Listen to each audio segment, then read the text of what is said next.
Cuando tenía 16 años, me hice una promesa silenciosa. Nunca dependería de nadie para que me salvara. Ni de mis padres, ni de mis maestros, ni de alguna oportunidad mágica que pudiera caerme del cielo. Solo de mí mismo. Esa promesa moldeó cada decisión que tomé a partir de entonces. Incluso si nadie a mi alrededor lo notaba o le importaba en ese momento, especialmente a mis padres. Si les preguntabas a ellos en aquel entonces, yo solo era el callado. El niño que siempre tenía la cabeza metida en una laptop. El que no entendía cómo funcionaba el mundo. Mientras tanto, mi hermano mayor, Arturo, caminaba como si hubiera nacido usando una corona. Cada cumpleaños parecía su coronación. Cada cena era una presentación de su supuesta brillantez. Y mis padres eran los que aplaudían más fuerte. Mi nombre es Carlos. Ahora tengo 24 años. Pero esta historia comienza hace un par de años, justo cuando iba a cumplir 21. Para entonces, ya había terminado de pagar mis préstamos estudiantiles. Sí, todos. Había comprado mi primera casa de contado, nada extravagante, solo un lugar pequeño en un fraccionamiento de las afueras. Y había hecho crecer mi negocio de comercio electrónico hasta convertirlo en algo de lo que podía estar orgulloso, ingresos de 7 cifras en pesos, algunos trabajadores independientes a mi cargo y el tipo de libertad con la que la mayoría de la gente de mi edad solo soñaba. No era presumido. No publicaba al respecto en redes. Solo mantenía la cabeza agachada y trabajaba, porque en el fondo sabía que, si alguna vez me detenía a celebrar, alguien intentaría quitármelo. Y resultó que tenía razón. Al crecer en una ciudad pequeña, todo el mundo sabía los asuntos de los demás. Especialmente cuando tenías un apellido como el nuestro. Mi papá, Martín, era gerente regional de una empresa de materiales de construcción. Llevaba su título como una insignia de honor. Mi mamá, Silvia, flotaba entre trabajos de medio tiempo y ser la animadora de tiempo completo de las ambiciones de Arturo. Arturo, 2 años mayor que yo, siempre había sido el hijo de oro. Mis padres solían bromear diciendo que Arturo había salido del vientre con una sonrisa ganadora y una oferta de beca. No importaba que reprobara materias, que hubiera chocado 2 coches, o que una vez hubiera llevado al límite la tarjeta de crédito de mi papá en un viaje de vacaciones de Semana Santa en el que se suponía que ni siquiera debía estar. Siempre encontraban la manera de restarle importancia. Solo se está encontrando a sí mismo, decían. Está destinado a grandes cosas. ¿Y yo? Yo era el plan de respaldo. El hermano invisible. Todavía recuerdo una cena de Nochebuena, poco antes de que se desatara el infierno. Estábamos sentados en la casa de mis padres, con el pavó a medio cortar, y mi mamá ya llevaba copa y media de vino de cajita. Arturo acababa de regresar de intentar lanzar una idea de startup en la CDMX que terminó, como era de esperarse, durmiendo en el sillón de alguien y rogando por volver a casa. Mis padres lo recibieron como a un héroe de guerra. En la cena, mi papá levantó su copa. Por los nuevos comienzos, dijo, mirando directamente a Arturo. Sabemos que tu próximo capítulo va a ser en grande. Arturo sonrió con superioridad y chocó su copa. Yo no dije nada. Nadie brindó por mí cuando compré mi casa. Nadie siquiera lo mencionó. Todos lo sabían, se los había contado meses antes, les envié fotos y me ofrecía recibirlos. Nunca obtuve respuesta. Pero, Arturo regresa a casa con 2 mochilas deportivas y los cobradores pisándole los talones, ¿y de repente es el ave fénix resurgiendo de las cenizas? Traté de que no me afectara. De verdad lo intenté. Había pasado años construyendo mi negocio, aprendiendo de SEO, búsqueda de proveedores y servicio al cliente. Cada noche de desvelo, cada fiesta que me perdí, cada pequeña victoria la celebré en silencio, solo en mi departamento. Pensé que tal vez, solo tal vez, eso finalmente sería suficiente para ganarme un poco de respeto. Pero debí haberlo sabido. En nuestra casa, el esfuerzo no importaba. Los resultados no importaban. Lo que importaba era la imagen, el encanto y el drama. Y Arturo tenía todo eso de sobra. Una semana después de esa Navidad, mi mamá me llamó. Su tono era extraño, tenso, ensayado. Me preguntó si podía ir a su casa a platicar. Asumí que tenía algo que ver con Arturo. Tal vez querían que le ayudara a conseguir un trabajo o que fingiera ser una de sus referencias. Yo estaba acostumbrado a ser el solucionador silencioso, el fantasma detrás de la cortina. Pero cuando llegué, supe que algo andaba mal. Mi papá estaba sentado en su sillón reclinable, con los brazos cruzados y la televisión en silencio. Arturo estaba en el sofá, usando pants deportivos y con una mirada arrogante, como si estuviera al tanto de una broma privada. Mi mamá tenía esa sonrisa nerviosa que siempre usaba cuando estaba a punto de decir algo que sabía que me iba a molestar. Señaló la mesa de la cocina. ¿Por qué no nos sentamos? Recuerdo lo lento que me moví.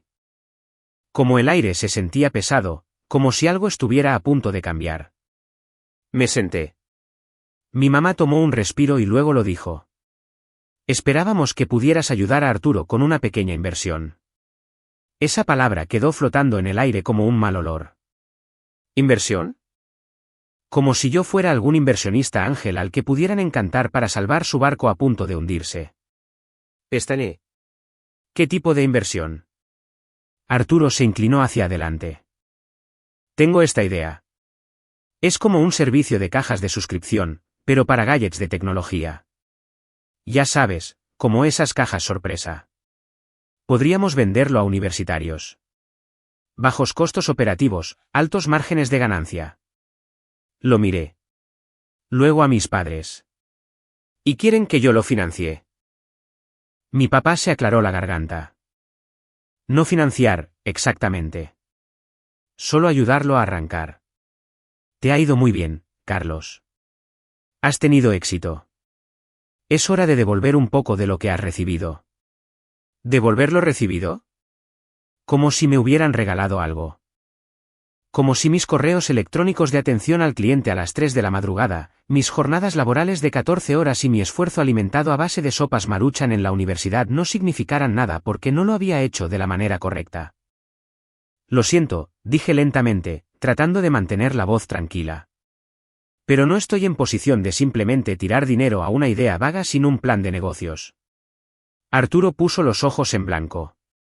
No es vaga. Tengo contactos. Conozco gente. Llevas de regreso aquí 2 semanas, le dije, viviendo en el cuarto de visitas. Eso fue un error. Vi cómo el rostro de mi mamá se endureció y cómo mi papá se inclinó hacia adelante. Mi mamá puso la mano sobre la mesa. Carlos, solo te estamos pidiendo que ayudes a tu hermano. La familia se apoya mutuamente. Yo me he apoyado a mí mismo desde que tenía 18 años, dije, poniéndome de pie. Así es como me enseñaron, ¿verdad? No respondieron. Y me fui. Pensé que ese sería el final del asunto.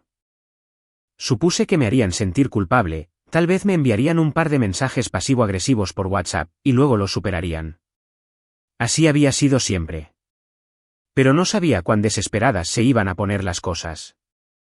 No sabía hasta dónde estaban dispuestos a llegar mis padres para proteger a su hijo de oro. Porque la próxima vez que los vi fue en un tribunal. Pero eso es adelantarme. Hay más por contar. Muchísimo más. La guerra silenciosa que comenzó con un favor y se convirtió en una emboscada legal en toda regla. La traición. Las mentiras. El momento en el que me di cuenta de que mis propios padres estaban dispuestos a destruirme solo para sostener al hijo que nunca había movido un dedo.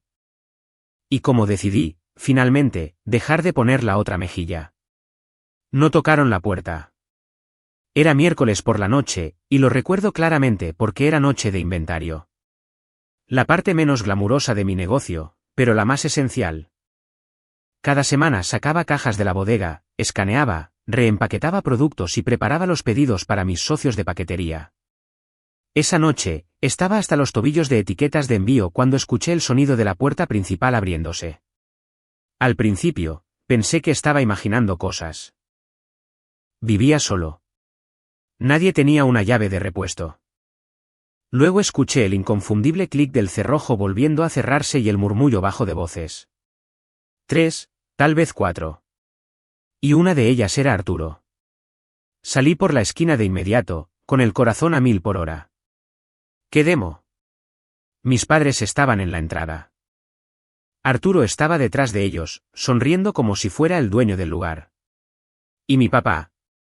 Llevaba un sobremanila bajo el brazo y esa mirada de superioridad moral que solía poner cuando me regañaba por mi actitud cuando era niño.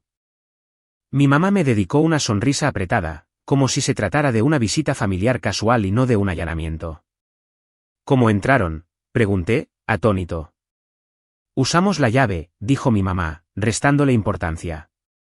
Como si la llave de repuesto de emergencia que les había dado hacía años, cuando aún creía que teníamos algo que se asemejaba a una relación sana, fuera una invitación abierta para entrar sin avisar. Extendí la mano. Dámela. Ahora. Dudó un momento, luego la sacó de su bolso y la dejó caer en mi palma como una niña atrapada robando. Pero no fue solo eso. Fue la mirada en sus ojos. No estaba avergonzada. Estaba decepcionada. De mí. ¿Qué están haciendo aquí?, pregunté, más cansado que enojado. Arturo se encogió de hombros, adentrándose en la sala de estar como si fuera el dueño. Intentamos ser educados. Nos cerraste la puerta en la cara. Así que ahora estamos manejando las cosas de la manera correcta. De la manera correcta, repetí, entrecerrando los ojos. Mi papá dejó el sobremanila en la barra de la cocina y lo deslizó hacia mí. Es hora de que tengamos una plática seria, Carlos. Sobre lo que le debes a esta familia. No abrí el sobre. Todavía no. Estaba demasiado ocupado tratando de averiguar si estaba soñando. Están en mi casa. Sin permiso. Tienen 5 segundos para explicarme por qué no debería llamar a la policía. Ay, por favor, dijo mi mamá, como si yo estuviera siendo dramático. Te estás portando como un extraño. Me pregunto por qué, le contesté. Solo lee los papeles, dijo mi papá, asintiendo hacia la carpeta. La abrí. Al principio, no lo procesé. Lenguaje legal. Nombres. Números. Una demanda presentada a nombre de ellos en mi contra. Luego, las palabras me golpearon como una bofetada: retención fraudulenta de bienes. Malversación de inversión familiar. Enriquecimiento ilícito a expensas de su hermano. Me quedé mirando la página. ¿Qué diablos es esto? Mi voz se quebró, aguda y fuerte en la quietud de mi casa. Arturo se adelantó, con los brazos cruzados. Es lo que te ganas cuando mientes sobre de dónde salió el dinero. Yo no mentí sobre nada. Ay, por favor, dijo, rodando los ojos. Todos sabemos que no construiste este negocio desde cero. Usaste la lana que dejó el abuelo, ¿verdad? Se me cayó la mandíbula. ¿Estás hablando en serio? Sonrió como un gato que acababa de acorralar a un ratón. ¿Crees que no me di cuenta de cómo de repente te volviste tan bueno en el comercio electrónico el año que murió el abuelo? Fue entonces cuando tu pequeño negocio explotó. Admítelo. No recibí ni un centavo de la herencia del abuelo, dije, atónito. Le dejó todo a la abuela. Ella lo dejó claro. Sí, y ella siempre tuvo debilidad por ti, dijo mi mamá en voz baja. Incluso cuando Arturo era el que necesitaba ayuda. Entonces, a ver si entiendo, dije lentamente. Entran a mi casa sin permiso, me lanzan acusaciones falsas ¿y qué? ¿Quieren que admita haber robado un dinero que nunca toqué? Queremos lo que es justo, dijo mi papá con firmeza. Arturo ha estado batallando. Tú, claramente, te has estado beneficiando. Es hora de equilibrar la balanza. Ahí estaba.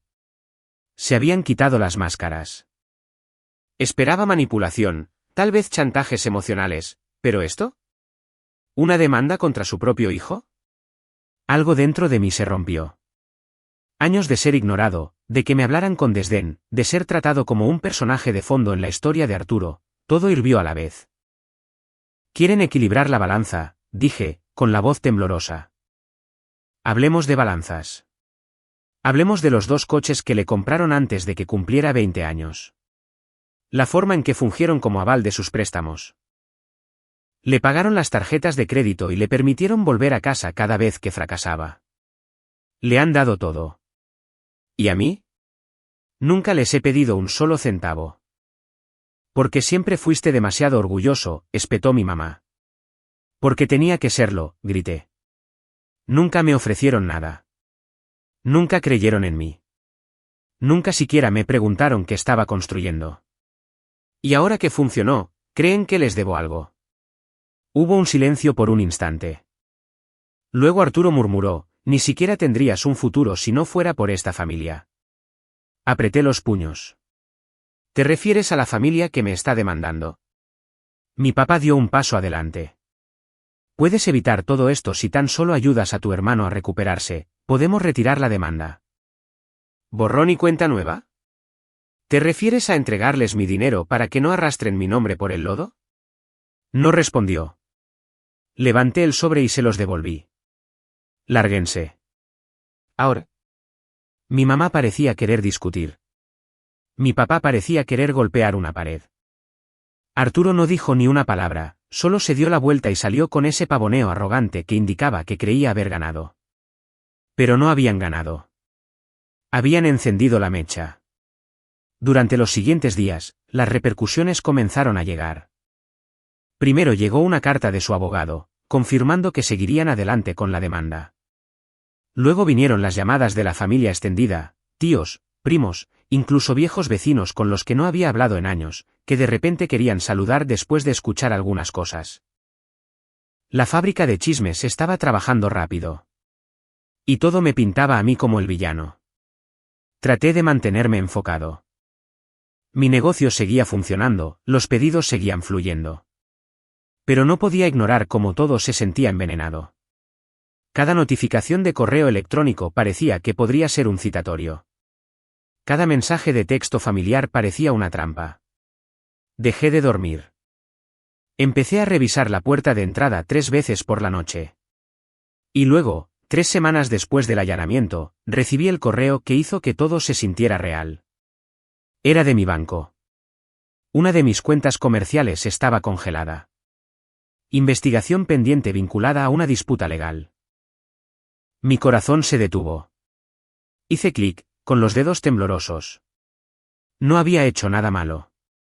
Pagué todos mis impuestos. Mantuve registros limpios. Pero ahora, gracias a sus acusaciones sin fundamento, me estaban tratando como a un criminal. Llamé al banco.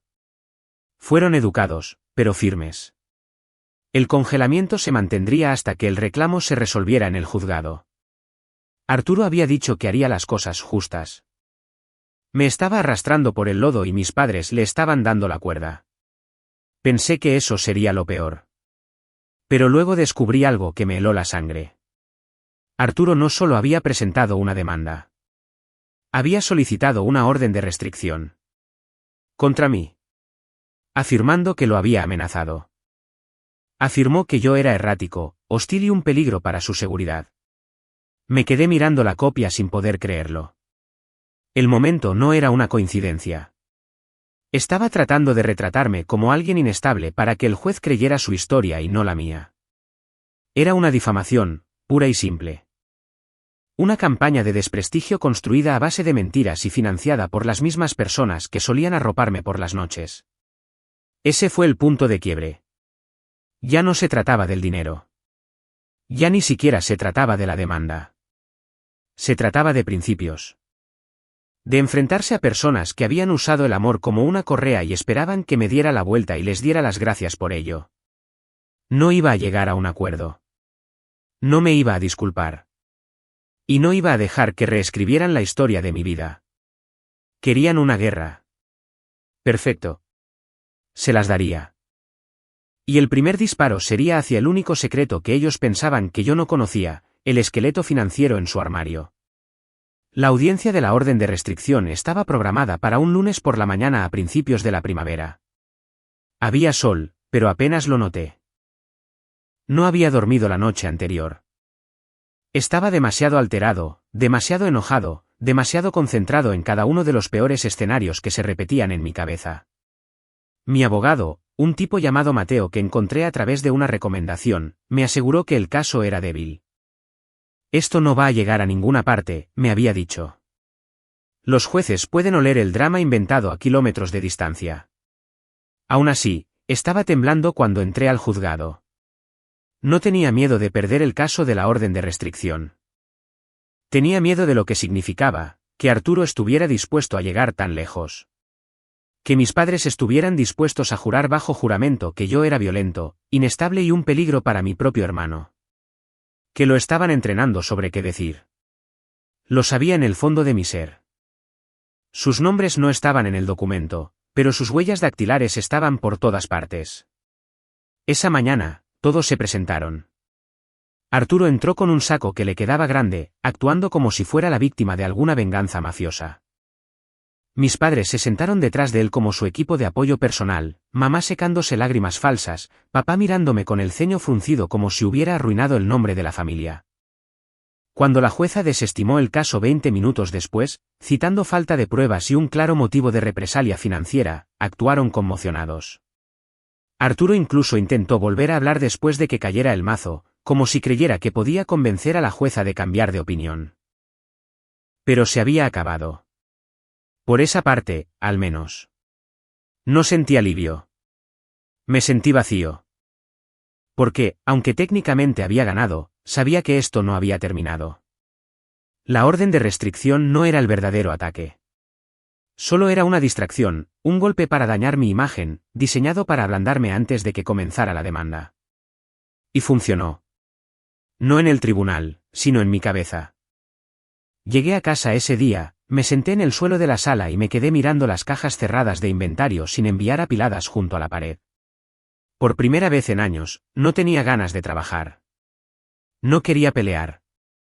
Solo me quedé sentado en silencio, sintiendo que había perdido algo que no sabía cómo nombrar. Durante el mes siguiente, todo se estancó. Mis cuentas comerciales permanecieron parcialmente congeladas. Moví algunas operaciones a una cuenta de respaldo, pero el daño ya estaba hecho. Mi flujo de efectivo recibió un golpe, mi presupuesto para publicidad se secó y mis tiempos de logística se volvieron más lentos. Los clientes lo notaron. Algunos cancelaron. Uno de mis proveedores de mayores ventas me dejó, alegando riesgos para su reputación. Intenté explicarlo, intenté luchar, pero cuanto más empujaba, más sentía que me estaba ahogando en el lodo que alguien más me había arrojado. Estaba perdiendo el equilibrio, no solo financiera, sino mentalmente. Y luego llegó el peor golpe. Fue un jueves por la tarde cuando recibí la llamada. Mi arrendador del espacio de bodega que rentaba, apenas unos 75 metros cuadrados, pero que se había convertido en el corazón de mi operación, me dijo que no me renovaría el contrato. Demasiado ruido legal, dijo. Tengo otros inquilinos. No puedo permitirme dramas. Le rogué. Le ofrecí pagar 3 meses por adelantado. No cedió. Colgué y me quedé mirando la pared. Ese fue el momento. Tocar fondo. Nada dramático, nada cinematográfico. Solo un silencio helado.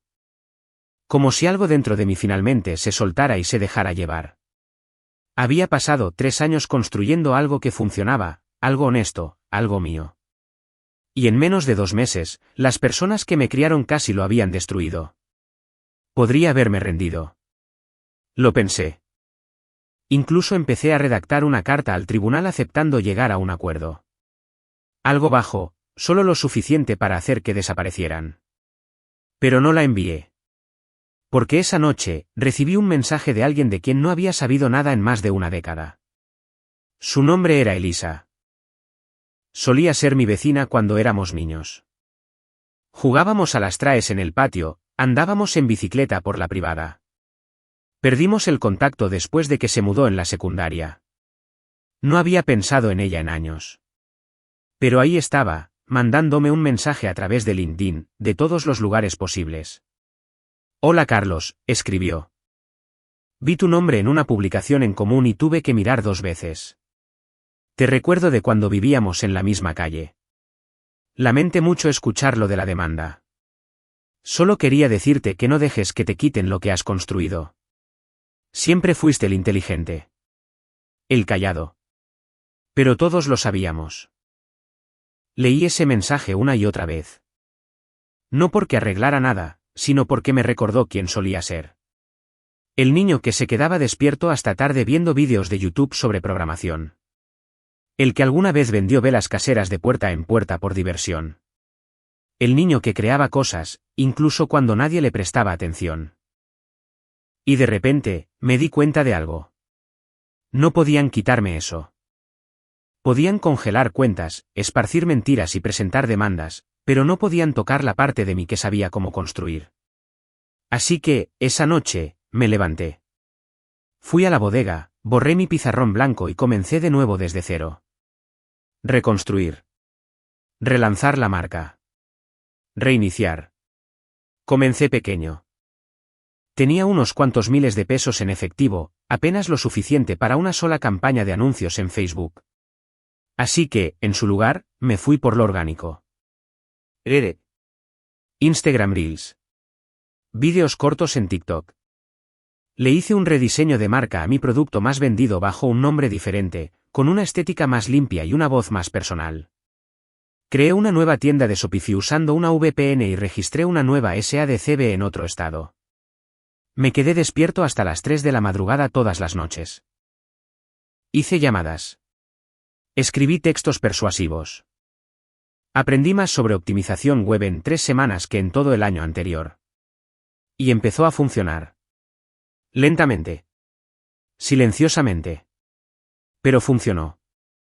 Mis mensajes directos se llenaron de clientes preguntando a dónde se había ido la antigua marca y dándome las gracias cuando respondía personalmente. Uno de ellos era un youtuber que terminó incluyendo el producto en una reseña. Esa reseña se hizo viral. Los pedidos se triplicaron en una semana. Mientras tanto, la demanda se estancó. Mi abogado presentó una moción para desestimar. Su equipo intentó enmendarla. El juez aplazó las audiencias otro mes. Luego otro. Eso me dio tiempo.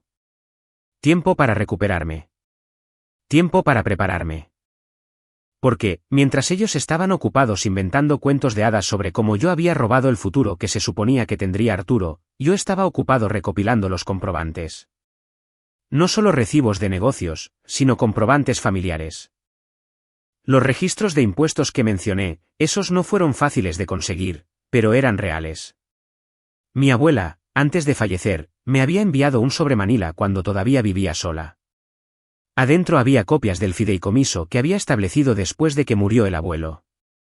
Y aquí está el remate: Arturo había recibido un desembolso, uno grande, 1.300.000 pesos, suficiente para pagar sus préstamos universitarios, comenzar un negocio o comprar una casa. Pero no lo hizo. Lo derrochó. Apuestas, bares, viajes, estafas de criptomonedas. Todo se esfumó en un año. Y él lo sabía. Mis padres lo sabían. Pero nunca esperaron que yo me enterara. También encontré un viejo mensaje de voz de la abuela. Lo dejó unas semanas antes de fallecer. Su voz era frágil, pero clara. Espero que estés bien, Carlos. Solo quería decirte que estoy orgullosa de ti. Desearía que los demás vieran lo que yo veo.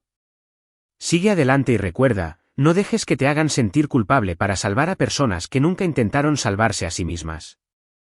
Reproduje ese mensaje en bucle la noche que lo mandé transcribir para usarlo como evidencia, porque ahora tenía el motivo.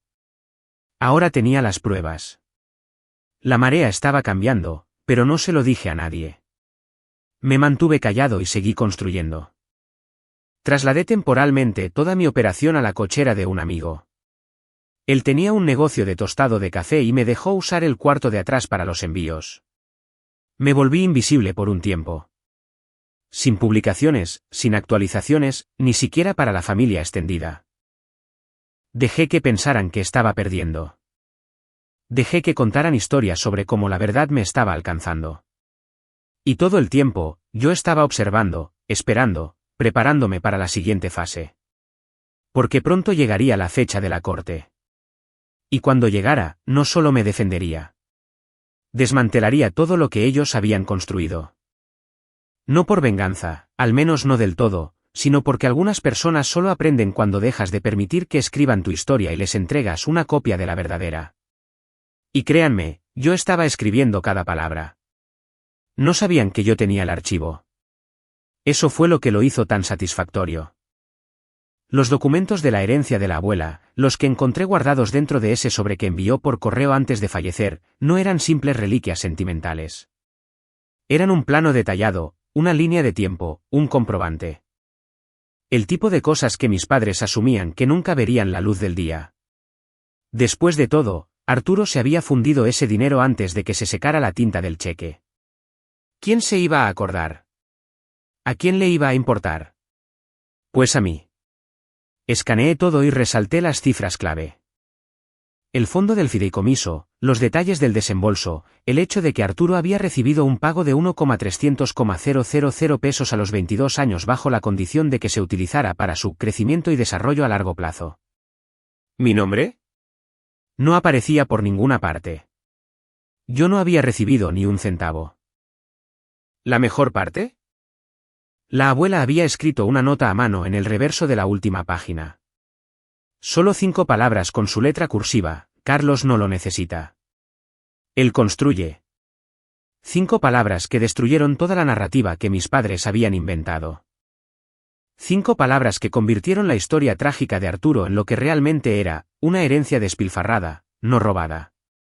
Un futuro al que él mismo le prendió fuego. Pero no lo hice público. Todavía no. La demanda seguía avanzando a paso de tortuga. El abogado de mis padres no dejaba de intentar retrasar las audiencias, lo cual me parecía perfecto. Cada semana que pasaba me daba tiempo para fortalecerme y a ellos más soga para ahorcarse solos. Mientras ellos hacían tiempo, yo me puse a investigar. No solo en registros legales o estados de cuenta bancarios, sino a través de la gente. Verán, hay algo interesante sobre las ciudades pequeñas. La gente habla, especialmente si eres educado, y especialmente si eres callado. Me puse en contacto con una antigua vecina, la señora Delgado, que vivía frente a nosotros cuando yo era niño. Ella lo recordaba todo. El día que Arturo recibió el cheque, el coche nuevecito que apareció en nuestra cochera una semana después, las fiestas, las peleas a gritos entre él y mi papá cuando se acabó el dinero. Ella siempre dijo que lo iba a desperdiciar, me contó la señora Delgado tomando un café. Tu abuela no era ciega, ¿sabes? Simplemente no quería lastimar a tu mamá. Ni siquiera tuve que pedirle una declaración. Ella misma la ofreció. Se corrió la voz. Pronto tuve una pequeña carpeta con mensajes, textos e incluso fotos. Arturo en Cancún, con una champaña en la mano. Arturo en un yate, etiquetado en la publicación de Instagram de un viejo amigo de la universidad, sosteniendo una botella de Grey Goose y haciéndole señas obscenas a la cámara. Las marcas de tiempo estaban todas dentro de los 12 meses posteriores al pago del fideicomiso de la abuela. Pintaba un cuadro escandaloso, odioso e innegable. Pero ese no era el único ángulo en el que estaba trabajando. Me quedaba una carta por jugar, una que requería algo de tacto. A la primera persona que llamé fue al señor Jiménez. Solía ser el contador de nuestra familia cuando mis padres todavía declaraban sus impuestos de forma correcta. No lo había visto en años, pero me recordó al instante. Carlos, tú eras el callado, ¿verdad? ¿El educadito? Necesito un favor, le dije. No estaba seguro de que fuera a aceptar, pero luego le conté lo que estaba pasando, sobre la demanda, la orden de restricción, las acusaciones. Se quedó callado, muy callado. Me dijeron que les habías robado, dijo después de una pausa. Dijeron que estabas escondiendo algo grande, pero yo no me lo tragué. ¿Por qué no? Porque yo les hice su declaración de impuestos el año que recibieron la distribución de ese fideicomiso. Silvia me dijo que era para el futuro de Arturo, capital semilla para una empresa de tecnología, dijo. Lo declaré como una donación, justo como ella me pidió. ¿Estaría dispuesto a poner eso por escrito?, le pregunté. Hubo una pausa. Haré algo mejor, me contestó. Todavía tengo los archivos. Me los envió a la mañana siguiente. Ahora tenía pruebas desde 3 frentes, los documentos del fideicomiso de la abuela, el testimonio de testigos oculares y los registros de impuestos que mostraban que Arturo había recibido dinero que nunca revelaron durante el descubrimiento de pruebas. Mi abogado casi se cae de la silla cuando le entregué la carpeta. Están fritos, dijo Mateo, hojeando las páginas. Esto ya no es solo una defensa. Este es material para una contrademanda. Asentí. Ese es el plan. Pero no solo quería ganar. Quería cambiar la narrativa. Así que comencé a preparar algo más público. Relancé mi marca bajo un nuevo nombre, un dominio diferente, elementos visuales distintos, todo diferente. Pero esta vez, me apoyé en la historia. No en la demanda en sí, solo en los trazos generales. Empezado desde cero, escribí en la página de acerca de nosotros. Iniciado con recursos propios, sin que nadie me regalara nada, cada peso ganado a pulso. Nunca di nombres. No tuve que hacerlo. La gente lo sabía. Los viejos clientes regresaron. Los nuevos comenzaron a seguirme. Se corrió la voz. Alguien inició un hilo en Reddit sobre el relanzamiento de la marca y se volvió viral. Así es como te recuperas de una caída, decía un comentario. La ética de trabajo de este tipo es irreal. Mi lista de correos se triplicó. Los ingresos rebotaron. Y me mantuve callado, porque todavía estaba esperando a que la última pieza encajara en su lugar, el siguiente movimiento de Arturo. Llegó antes de lo esperado. Recibí una llamada de Mateo una mañana mientras empacaba pedidos. Presentaron una moción de emergencia, dijo. ¿Para qué? Para congelar tus activos personales. Afirman que estás ocultando dinero. Debí haberme enfurecido. Debí haber entrado en pánico. En cambio, sonreí. Que lo intentaran. Verán, mientras ellos habían estado jugando a las damas chinas, borrachos de rabia y aires de grandeza, yo había estado preparando el tablero de ajedrez. Todo lo que poseía ahora estaba protegido bajo una nueva SADCB. La casa, transferida a un fideicomiso. El coche, arrendado bajo la empresa. Incluso mis ahorros estaban divididos en 2 cuentas, ambas bajo distintas sociedades controladoras. Mateo se rió cuando vio el papeleo. ¿Has estado ocupado? Me enseñaron bien, le dije.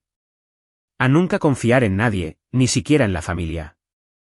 Respondimos a la moción con todo, los registros de impuestos, los documentos del fideicomiso, la línea de tiempo, la carta de la señora Delgado, la declaración del señor Jiménez y un rastro completo de auditoría del crecimiento de mi negocio, desde el día que comencé a vender accesorios para teléfonos en mi cuarto de estudiante hasta el día en que compré mi casa. Fue preciso y devastador, pero aún no había terminado. Porque aquí está la cosa sobre personas como Arturo y mis padres, no solo quieren dinero. Quieren control, el poder de dar forma a la historia, la capacidad de decir, nos debes algo, y lograr que todo el mundo lo crea. Así que planeé un último movimiento, algo público, algo permanente. Programé una entrevista en un podcast, uno pequeño, dirigido por un colega emprendedor que había conocido hacía años. No era llamativo. No era viral. Pero fue honesto. Durante 1 hora, conté mi historia.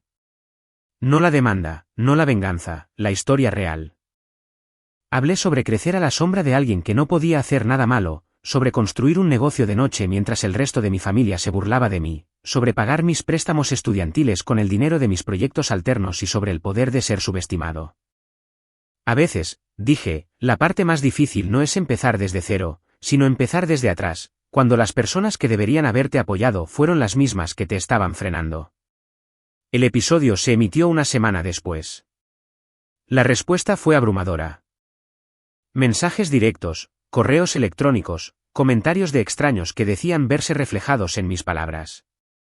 Personas que habían sido menospreciadas por sus propias familias.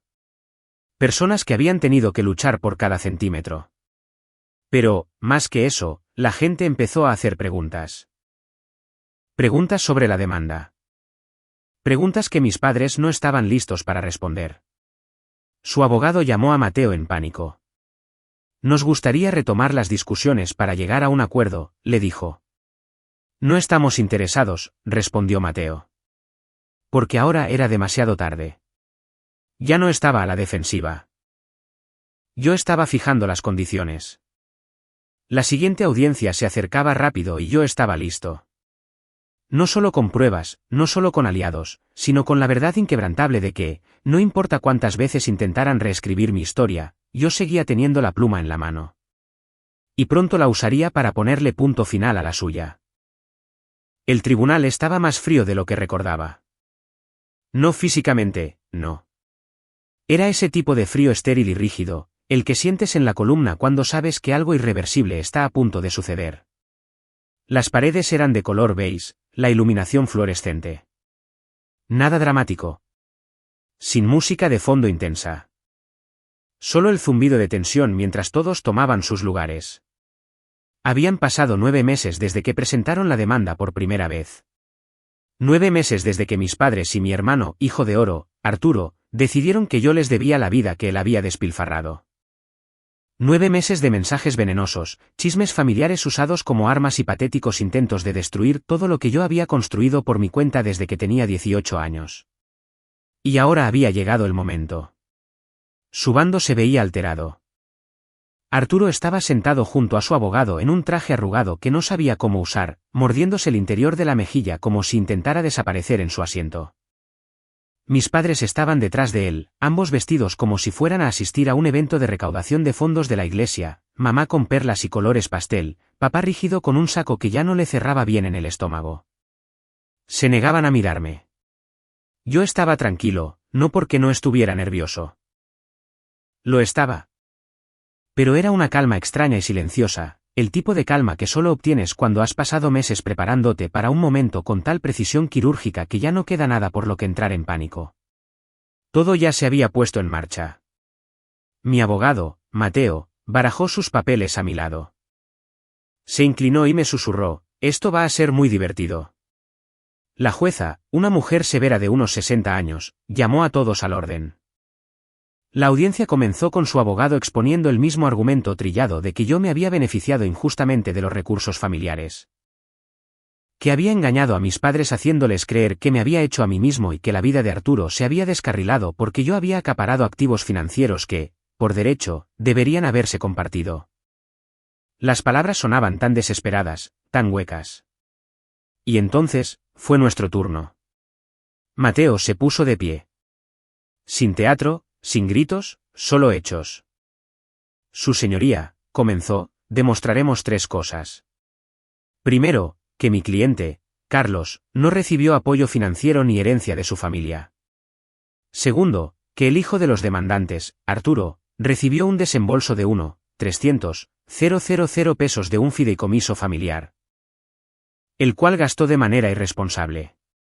Y tercero, que esta demanda es un intento malicioso de extraerle fondos a mi cliente bajo falsos pretextos después de que los demandantes fracasaran en controlar sus propias finanzas y a su hijo. Luego soltó la carpeta con fuerza. Prueba A, los documentos del fideicomiso de la abuela, afirmando claramente que el dinero era para Arturo y solo para Arturo. Mi nombre nunca se mencionó. Prueba B, la carta notariada del señor Jiménez, su ex contador, confirmando que declaró ese dinero como un fideicomiso con instrucciones explícitas de mi madre. Prueba C, una línea de tiempo de las publicaciones en redes sociales, registros de viajes y compras en línea de Arturo. Todo, desde tenis de diseñador hasta servicio de botellas en zonas VIP en Tulum, cuadrando perfectamente con los 12 meses posteriores al pago del fideicomiso. Prueba D, un mensaje de voz grabado por la propia abuela, autenticado y transcrito, en el que decía, en términos muy claros, Carlos no lo necesita. Él construye. El tribunal se quedó en silencio. El abogado de mis padres intentó objetar. La jueza denegó la objeción. Los hechos se mantenían. Luego vino el golpe final. Mateo sacó la hoja de cálculo. Su señoría, también hemos preparado un desglose del crecimiento empresarial de mi cliente durante los últimos 4 años. Todo es comprobable, desde su operación en su cuarto de estudiante universitario hasta el lanzamiento de su primer producto y los registros de ventas de Shopify. Cada peso. Cada factura, cada declaración de impuestos. No hay dinero faltante, ni activos ocultos, solo un joven que trabajó duro y tuvo éxito sin ayuda. Hizo una pausa. Mientras tanto, tenemos pruebas de que los demandantes y su hijo han tergiversado sistemáticamente su situación financiera ante múltiples partes, incluyendo a su prestamista hipotecario y a este tribunal. La jueza arqueó una ceja, y Mateo sonrió, razón por la cual también estamos presentando una contrademanda por difamación, abuso del proceso judicial y daño moral. Nunca olvidaré lo que pasó después. La jueza se recargó en su silla, se quitó los lentes y miró directamente a mis padres. He presidido muchos casos familiares, dijo, con voz serena pero fría, pero este es uno de los intentos más cínicos que he visto de usar el sistema legal como arma contra un pariente para beneficio personal. Con base en las pruebas presentadas. Desestimo todos los cargos en contra del señor Davis de forma definitiva y sin derecho a apelación. Boom. ¿Hecho? Pero no había terminado. En cuanto a la contrademanda, continuó, el señor Davis está en todo su derecho de buscar el pago por daños y perjuicios. Y, francamente, creo que tiene un caso sólido. El rostro de su abogado palideció. Arturo simplemente se quedó sentado, congelado como un venado frente a los faros de un coche. Mi mamá parpadeó rápidamente, sus manos jugueteando con su anillo de bodas. La cara de mi papá se enrojeció con algo entre rabia y humillación. Pero ninguno de ellos dijo una palabra. Ni una sola. Salimos caminando en silencio. Una vez en el pasillo, Mateo se volvió hacia mí. Van a querer llegar a un acuerdo. Confía en mí. No se pueden dar el lujo de no hacerlo. Y lo hicieron. 2 semanas después, su abogado se puso en contacto con una oferta. Cubrirían todos mis gastos legales, emitirían una disculpa pública redactada por nosotros y renunciarían a cualquier derecho a futuras acciones legales si yo retiraba la contrademanda. No acepté. Todavía no. Porque había una cosa más que necesitaba, la verdad. Hice que la disculpa se publicara, no enterrada en una carta privada o escondida detrás de jerga legal. Me aseguré de que se hiciera pública como una declaración formal en el sitio web de mi empresa, se compartiera como una carta abierta en LinkedIn e incluso se incluyera en el mismo podcast que había desencadenado la primera ola de apoyo. La verdad tenía que ser visible, no por venganza, sino para que quedara constancia. Yo no quería su dinero. Quería que asumieran la responsabilidad. El día que se publicó la declaración, recibí más de 200 correos electrónicos. Desconocidos, amigos, excompañeros de clase, incluso algunos de mis antiguos maestros, todos decían lo mismo, gracias por decir la verdad. En cuanto a Arturo, desapareció de las redes sociales. Se corrió el rumor de que se había ido de la ciudad, tal vez a vivir con un primo en otro estado. Su nombre se convirtió en algo que se susurraba en nuestra ciudad, no pronunciado con admiración, sino con vergüenza. ¿Y mis padres? Perdieron a la mayor parte de su círculo íntimo. Las personas con las que solían chismear ahora se cruzaban la calle para evitarlos. La señora Delgado dijo que dejaron de ir a la iglesia por completo. Se acabaron las carnes asadas del vecindario. Se acabó el fingir. No solo perdieron el caso. Perdieron la historia, porque yo la reclamé. En los meses que siguieron, mi negocio duplicó su tamaño. Me expandí a 2 nuevas líneas de productos, contraté a un pequeño equipo y lancé un programa de tutoría para estudiantes de escasos recursos que intentaban iniciar sus propios emprendimientos. Lo llamé el Fondo de Constructores. Sabía que a la abuela le habría gustado eso. Tal vez, algún día, los perdone. Pero todavía no. Porque el perdón se gana, y ellos ni siquiera lo intentaron. Pensaron que podían quitarme lo que construí. No se dieron cuenta de que yo soy lo que construí.